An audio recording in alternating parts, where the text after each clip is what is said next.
Cement ઉદ્યોગમાં શ્રમિકોના વેતન વધારા અને કાયમીકરણ સહિતના પ્રશ્નોને લઈને અખિલ ભારતીય સિમેન્ટ મજૂર મહાસંઘે દેશવ્યાપી આંદોલનની જાહેરાત કરી છે.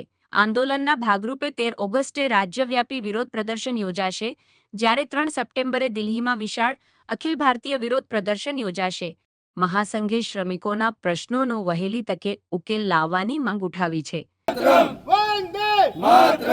बीएमएस की क्या पहचान? तपस्या और बलिदान। बीएमएस की क्या पहचान? तपस्या और बलिदान। भारत माता की जय। भारत माता की जय। वंदे मातरम। वंदे मातरम। वंदे मातरम।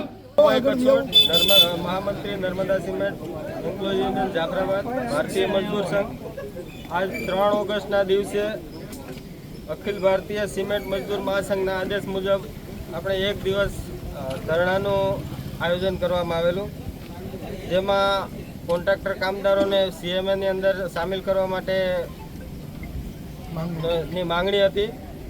તેમજ સિમેન્ટ નિર્માતા સંઘ જે વેજ બોર્ડનું સેટલમેન્ટ છે એને જલ્દીથી લાગુ કરે એવી પણ માંગણી એક હતી. એના પછી